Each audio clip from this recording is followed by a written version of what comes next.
चलिए आज आपको सुनाते हैं एक बहुत पुरानी ईरानी लोक कथा।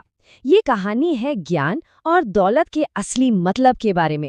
एक ऐसे साधारण गडेरिये की कहानी जिसके एक छोटे से खजाने ने पूरे राज्य में खलबली मचा दी थी। तो कहानी का सबसे बड़ा सवाल जिसने सबके मन में खलबली मचा दी थी वो ये था कि ये जो नया गवर्नर है वो हर वक्त अपने साथ लोहे का एक संदूक लेकर क्यों घूमता है। सवाल तो सीधा था पर इसका जवाब किसी को नहीं पता था। और बस यहीं से शुरू हुई बातें, कानाफूसियां और इल्जाम भी कोई छोटे मोटे नहीं थे।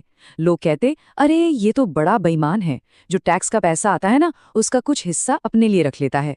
और कुछ का तो ये भी मानना था कि उसी लोहे के संदूक में उसने अपना सारा चोरी का माल छिपा रखा है। लेकिन आखिर ये गवर्नर था कौन और लोग उस पर इतने संगीन इल्जाम लगा क्यों रहे थे? इसको समझने के लिए हमें थोड़ा पीछे जाना होगा, कहानी की शुरुआत में। चलिए देखते हैं कि कैसे एक मामूली गडेरिया एक गुफा से निकलकर सीधा राजा की नजरों में आ गया। कहानी शुरू होती है ईरान के एक छोटे से गांव से। वहां रहता था एक गडरिया। गरीब था, पढ़ा लिखा भी नहीं था, लेकिन उसकी समझदारी के चर्चे दूर दूर तक थे। इतने कि खुद राजा भेष बदलकर उससे मिलने उसकी गुफा तक जा पहुंचे। देखिए, उसकी जो बुद्धिमानी थी ना वो किताबी नहीं थी। असल में वो कभी स्कूल गया ही नहीं था। उसकी समझ लोगों के बीच रहकर उनके दुख दर्द को महसूस करके बनी थी। वो लोगों को हिम्मत देता था और अपनी सूझबूझ से उनकी मुश्किलों को सुलझाने में मदद करता था। यही उसकी असली दौलत थी।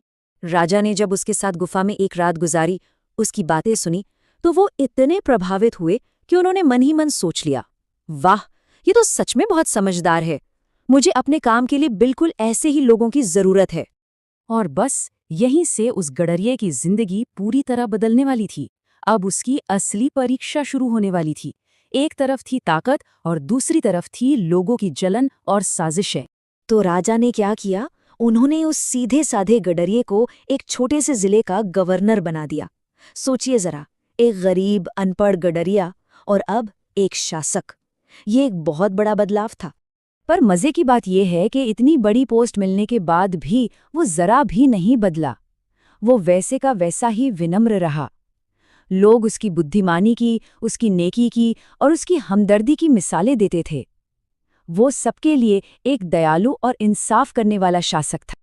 और जैसे जैसे उसकी शोहरत एक ईमानदार गवर्नर के तौर पर फैलती गई, वैसे वैसे दूसरे गवर्नरों के मन में जलन की आग भी बढ़ती गई। और इसी जलन ने हमें वापस कहानी के उसी सवाल पर लाकर खड़ा कर दिया, वो लोहे का संदूक। तो ये जलने वाले गवर्नर्स क्या करते थे? रोज राजा के कान भरते थे, झूठी सच्ची कहानियां सुनाते, और रोज रोज की इन बातों को सुनकर आखिर में राजा का सब्र भी टूट गया। उन्होंने तय किया कि अब दरबार में ही फैसला होगा। हुक्म जारी हुआ, उस गडरिये से बने गवर्नर को फौरन पेश किया जाए। पूरे महल में एक तनाव का माहौल बन गया था। जब गवर्नर दरबार में पहुंचा तो उसने देखा कि राजा बहुत गुस्से में थे।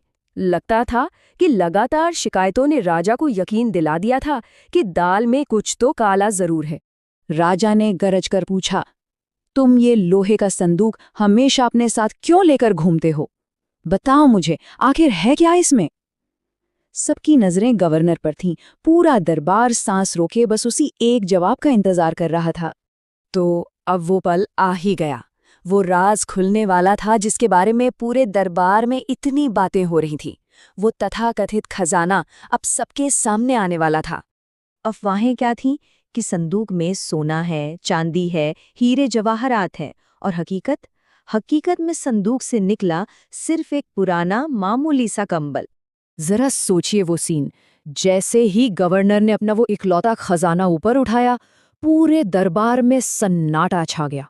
राजा से लेकर दरबारी तक सब के सब हैरान थे। किसी ने ऐसी उम्मीद बिल्कुल नहीं की थी। गवर्नर ने बड़े ही शांत और गर्व से कहा, महाराज, ये कंबल मेरा सबसे पुराना साथी है। अगर कल को आप मुझसे ये शाही लिबास वापस भी ले लें तो भी ये कंबल हमेशा मेरे साथ रहेगा, मेरी हिफाजत करेगा। इस एक जवाब ने दौलत की पूरी परिभाषा ही बदल दी।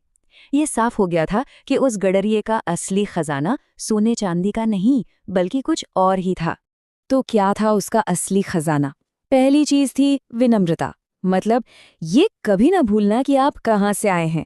दूसरी चीज उसकी ईमानदारी, एक ऐसी साख जिसे कोई छीन नहीं सकता। और तीसरी आत्मनिर्भरता, जो कीमती सामान से नहीं बल्कि इंसान के अपने किरदार से आती है। वो कंबल बस इन्हीं सब चीजों की एक निशानी था। ये सुनकर राजा का चेहरा तो खिल उठा, पर जो गवर्नर उससे जलते थे, शर्मिंदगी से उनके सिर झुक गए। अब उन्हें पता चल गया था कि वो गडरिया सच में इस देश का सबसे विनम्र और बुद्धिमान इंसान था। और फिर क्या हुआ? उसी दिन राजा ने खुश होकर उस विनम्र गडरिये को एक और भी बड़े जिले का गवर्नर बना दिया। मतलब उसकी ईमानदारी और उसके चरित्र का उसे सबसे बड़ा इनाम मिला। तो ये कहानी हमें एक बहुत गहरे सवाल के साथ छोड़ जाती है। वो कौन सी एक चीज है जो किसी के लिए उसका सबसे बड़ा खजाना है, जिसे वो हर हाल में अपने साथ रखना चाहेगा? सोने चांदी से भी कीमती वो क्या है?